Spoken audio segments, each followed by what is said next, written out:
MNC की एक खराबी होती है, वैकेंसी जब निकालेगी नौकरी से तो बड़ी ज्यादा निकालेगी। अभी एगो कंपनी 10,000 लोगों को निकाल दी है, टीसीएस निकाली है 8-5 की 10,000 लोगों, टाटा कंसल्टेंसी सर्विसेज। एमएनसी से बड़ी खराबी होती है, लेआउट जब करते हैं तो बेरोजगारी अचानक से बढ़ जाएगा। 10,000 लोगों को निकाल देगा अचानक से, दिक्कत नहीं आएगा। मल्टीनेशनल कंपनी इंडिया में बहुत अभाव है और अमेरिका यूएस वगैरह में मल्टीनेशनल कंपनी बहुत ज्यादा है। आप देखिए चैट जीपीटी वहां बना, बड़ी कंपनियां अगर डंपिंग करेगी तो रेट को क्या कर देगी, तबाह तबाह कर देगी। अब परचेजिंग करेगी तो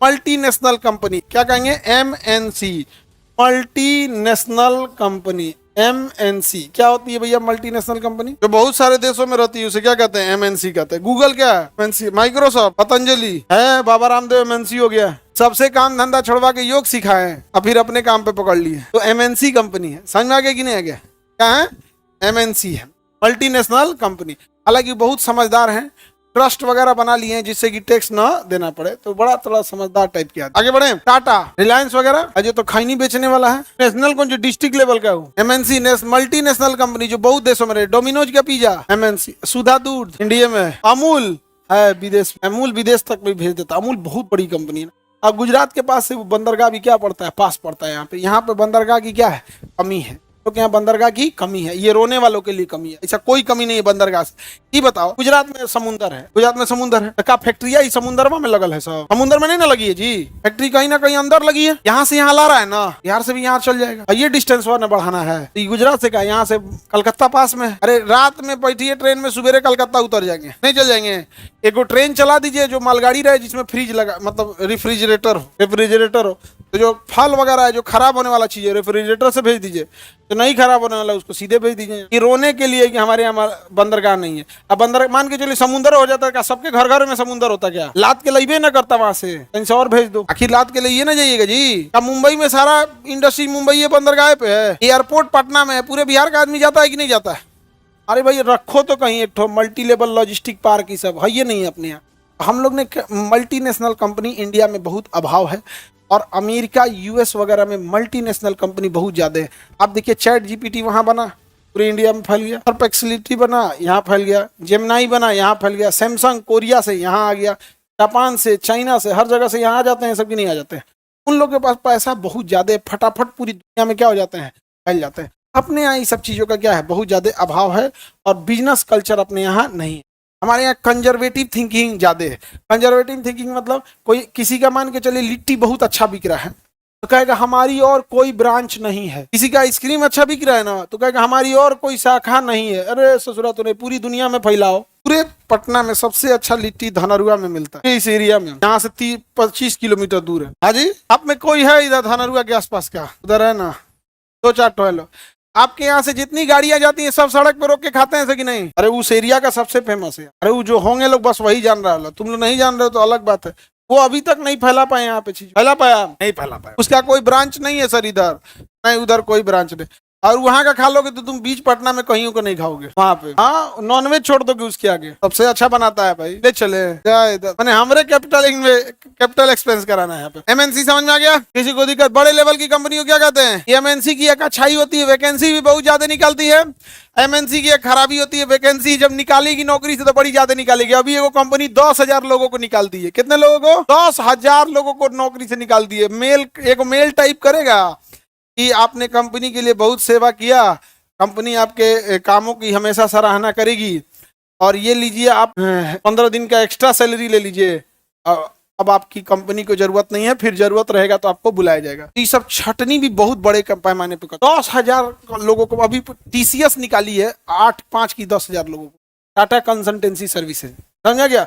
बहुत लोगों को निकाली है क्योंकि एसएससी ने उठा के टीसीएस से दे दिया ही एडी चोटी, जड़ी बूटी, क्या नाम है कर सर्वजन बचाए, एडीक्यूटी को दे दिया। नहीं समझेगा? जिसको भैंस दूहने का ढंग नहीं हुए परीक्षा करा रहा है। समझा गया कि नहीं गया?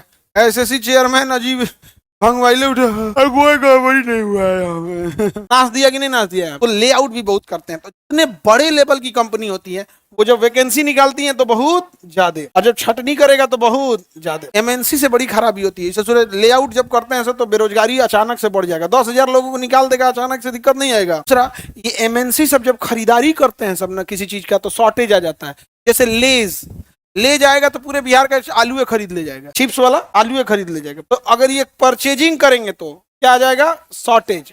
परचेजिंग करेंगे तो अच्छा, अगर ये चाहेंगे तो किसी चीज का दाम गिराना ना, तो वहां ले आके डंप कर देंगे। कोई चीज वहां ले आके क्या कर देंगे? डंप कर देंगे। तो रेट भी क्या हो जाएगा? गिर जाएगा। तो ये अगर अचानक खरीदे तो शॉर्टेज, ले आके पहुंचा दिया तो डंप। क्या हो जाएगा? डंप। सरकार कहता है एंटी डंपिंग टैक्स लगा देगा। टैक्स डंपिंग करने नहीं देता, डंपिंग करने नहीं देगा। जैसे मान के चलिए कि ये एलईडी लाइट है, एलईडी लाइट है, और इंडिया में इसका कारखाना लगने लगेगा। इंडिया में कारखाना अगर लगेगा और ये एलईडी लाइट अगर 100 रुपया का बिक रहा है और चाइना में यही 70 रुपया का बिक रहा है, तो चाइना की कंपनी कहेगी अरे बाप रे बाप, इंडिया वाला अगर बैठ गया, मार्केट पकड़ लिया तो दिक्कतें हो जाएगा। एक काम कर, अभी उठिए रहा है 20 करोड़ एलईडी बल्ब ले आके क्या कर दो? डंप कर दो। जो 100 रुपया का मिलना चाहिए उसका कितना मिलेगा? 70 रुपया में।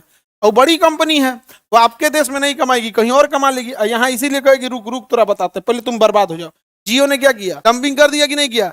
जियो के पास इतना पैसा है, रिलायंस के पास, कि पेट्रोलियम से आ रहा है, टेक्सटाइल से आ रहा है, प्लास्टिक से, फार्मास्यूटिकल से आ रहा है, दुनिया भर का पैसा आ रहा है। उसने कहा एक काम करते हैं, 1 लाख करोड़ फूंक देते हैं। किसमें? फ्री में दे देते हैं 1 साल तक। 1 साल तक क्या दे दिया? फ्री में। तो आया क्या दे दिया? फ्री में दे दिया।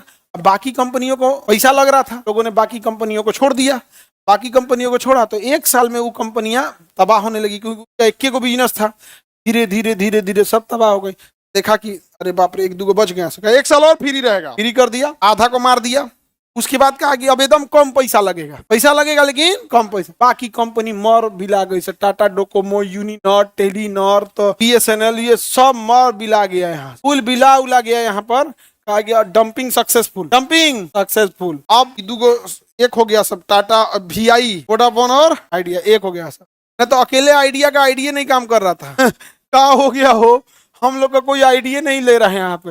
बाद में धीरे धीरे करके अब देखिए सब महंगा कर दिया, सब महंगा कर दिया था कि नहीं कर दिया। बड़ी कंपनियां अगर डंपिंग करेगी तो रेट को क्या कर देगी? तबाह कर देगी। अब परचेजिंग करेगी तो शॉर्टेज, और नौकरी से निकालेगी तो ले आउट, नौकरी से निकालेगी तो बड़ी कंपनियों पे नकेल कसना बहुत ज्यादा जरूरी है। अब देखिए ना, इन बड़ी कंपनियों की बपौती कितनी होती है, साल में कितने महीने होते हैं, लेकिन बड़ी कंपनियां साल में 13 महीना बना दिया। रिचार्ज 28 दिन का, इस ससुराई कोने महीना में 28 दिन होता है, फरवरी में ना होता है। हर महीने रिचार्ज कितना करिएगा? 28 दिन का। 28 दिन का हर महीने कितना दिन काट लिया? और जो 31 का महीना है तो ना में कितना दिन काटा? 3 दिन। हाँ, 3 दिन, यानी एवरेज हर महीने 2.5 दिन बढ़ा दिया। एवरेज हर महीने 2.5 दिन बढ़ा दिया। और साल में कितने महीने? 12 दूनी 24 और 5 आधा 6 दिन, यहाँ 30 दिन हो गया। तो बताइए 12 महीने में 28 दिन का दिन करके कितना महीना कर दिया? 13। अब देख रहे हैं बड़ी कंपनियों ने आपके आंख के सामने घसका दिया, साल में कितना महीना कर दिया आपको पता नहीं चला। 28 दिन का है किया गया, 13 महीने का पैसा ले हुआ। देखते हैं ना, गवर्नमेंट कुछ कर पाई? नहीं कर पाई। कंपनियों ने बीएसएनएल को जानबूझ के बर्बाद कर दिया। सरकारी कर्मचारियों ने बीएसएनएल को बर्बाद किया। लॉकडाउन में हम बीएसएनएल का वाईफाई लिए थे पढ़ाने के लिए, लॉकडाउन लग गया था तो वाईफाई के लिए तार बिछाना पड़ता है। 3 किलोमीटर तार हम बिछाए, 3 किलोमीटर पैसा लिया हमरा से। बाद में बातचीत हुआ कि ना 3 किलोमीटर हम, बाद में हम कहे इतना महंगा ले लेगा तब यहाँ पे। तो कहा ठीक है सर, एक काम करिए 1.5 किलोमीटर का पैसा आप दे दीजिए और 1.5 किलोमीटर का हम दे देते। मजबूरी थी वहाँ, पुकारा अपने में बात कर रहा था, पैसा ले लिया जाएगा, सरकार से कहा जाएगा हम लोग लगाए हैं, रुको ना 1 महीना रुको, अपने ही मास्टर पगलाएगा, अपने पैसा देंगे, इनको तो पढ़ाना है, मजबूरी है। बीएसएनएल वाला देख रहा था, हाँ हाँ सर लगा देंगे आप जब दीजिए। मजबूरी में हम दिए थे भाई, हमको क्यों देना पड़ेगा, तो तुम्हारा काम है। और उसके बाद महीना में 4 दिन उसका नेटवर्क उड़ल रहता था। फोन करते थे वाईफाई नहीं आ रहा है, आधा घंटा बाद फोन किया, सर जेसीबी वाला तार कोड़ दिया है। जो बीएसएनएल का सर्विस यूज किया था सब गरियाता है उसको, सब गरियाता है उसको। डुबा दिया सब बीएसएनएल को। क्यों नहीं क्या किया? बीएसएनएल डूबा, बाकी कंपटीटर डूब गया। अभी देखिए सब एक ही जैसा हो रहा है कि नहीं हो रहा है। अभी रिचार्ज कितना रुपया हो गया है? 350 कर दिया रेट, 349 भाई 350। ये समझ में आ गया? एमएनसी समझ में आ गया?